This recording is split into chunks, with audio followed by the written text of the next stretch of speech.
Hi Ed, I'm Michael, obviously. Community Skis, if you don't know, you can always reach us at communityskis.com. This is a review of a ski for Ed, and it's primarily for East Coast skiing, and so I'm going to address you directly, Ed. Your background's saying ex-racer, and we know some of the conditions kind of on the East Coast, certainly a little bit more hard-packed than, or harder than what we have here on the West Coast. So we're starting you off at 78 underfoot, 178 in length. That's kind of the 178 length, that's what you specified. A little playful when you're not on the groomers. So what we've done is we've added a very small section of tip rocker. So if you get into that light powder or some of the crud, chopped up stuff, also some maneuverability in the trees, that little tip rocker is going to allow you to stay forward without having to lean back, but it's also going to give you a little bit of playfulness. Now that same 10 centimeter of rocker really will not affect your performance on piste. Yeah, it's slightly upturned, but once you're engaged, the ski will entirely engage, including that 10 centimeters of rocker.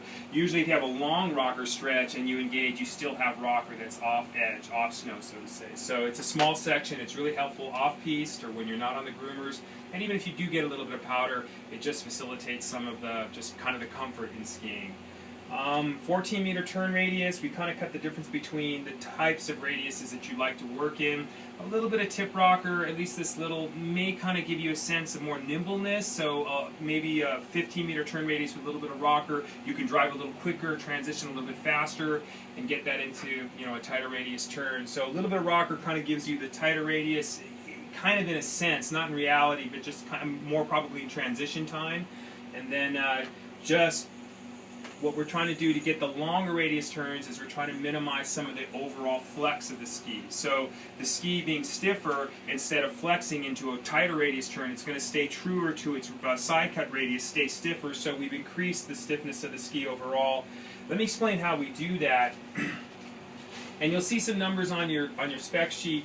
Tip flex, tail flex. Now this is relative to your weight and also how hard you ski, which also takes into account your boot stiffness. So this is a stiffer core in our world. It doesn't really mean anything to you because everything's relative to, this is just the core section. But the way we do that is how thick it is when we terminate this core right here. So this section right here. So if the core terminated thicker, obviously we'd have a stiffer core. That's for two reasons. One is obviously there's more material, more wood stock here, but it separates the top glass from the bottom glass. So the top glass has to go into a tighter compressive mode and the bottom glass has to go into stronger tension. That's when you separate materials further, that versus this.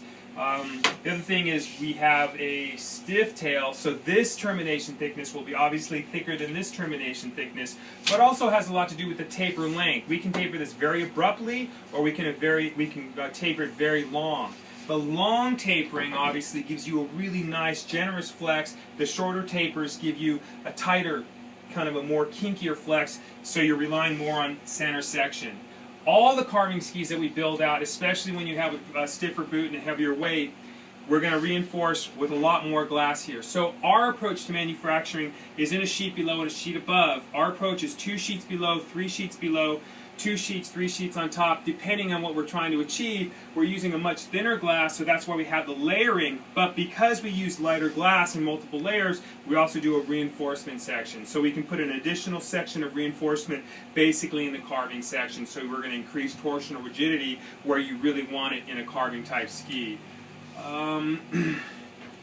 We're running you a 4 centimeter traditional tail. So our world has twin tip, regular tail 6 centimeters, and then what we call a race stock tail. It's about 4 centimeters. Obviously, if you get into a spin switch, running switch going backwards, you're going to have enough uplift so you don't stab the ski. But we're trying to get all the ski we can down into the effective edge cambered section, so we're minimizing that tail uplift to give you more underfoot, length. 2 areas you may want to consider. Your 78 underfoot, obviously you may want to move that around a little bit. If you think you're going to use this ski kind of more of an all-around ski, or I should say all-mountain ski, you may want to go up to 84. Obviously that'll change your tip and tail widths. Or you may want to go narrow for faster transition. 78 looks like a pretty good number. The 178 in length, that's about 2 centimeters shorter than you, or about pretty much top of head when you got your ski boots on. That's something else you may want to consider if you're looking for faster transitions, in terms of you're still going to keep that true 14 medius turn radius, but if you're going to shorten that ski, obviously you're going to be able to transition quicker. Making it longer is going to give you longer drawn-out runs. If your mountain accommodates that, higher speeds, faster tracking speeds, longer is funner in terms of, or I guess stability, I shouldn't say funner, it gives you more stability. At that point you could add probably more rocker, keep the really solid underfoot section when you're engaged in the turn, but lengthening the ski you may want to add that length in terms of rocker length too, or just lengthen a little bit and leave it at that. I think that's about it. Another area you may want to consider is looking at, oh my God, I saw something earlier, tip to tail ratio is 8%. Yes, so really quick, you're 130 in the tip, 120 in the tail. That means you're wider in the tip, narrower in the tail. You could actually bring those numbers closer together. You can go to 126 in the tip, and then you're decreasing the tip by 4 millimeters. That means you can increase the tail to 124. You can bring those numbers closer together, closer to 0, which means you're going to have a much more engaged ski. It's going to initiate quickly because you've got a flared tail, but it's going to hold a lot harder.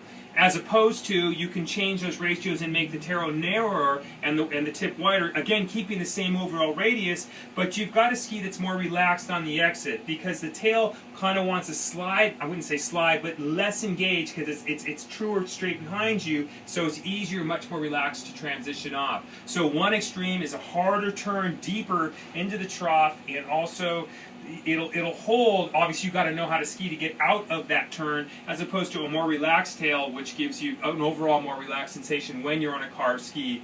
But one other thing on that tip-to-tail ratio, actually, that would apply more to all mountain leaning towards powder. To all mountain leaning towards powder. If you pin in the tail, obviously in powder, it drops that tail and the tip lifts. That's really nice, but that doesn't really apply to this type of ski. So. Any questions, any changes you'd like to make, Kristen is certainly at liberty to do so. You can make direct questions, and she can respond to that. Changing any particular numbers, like we talked about yesterday, should be good to go. Thanks.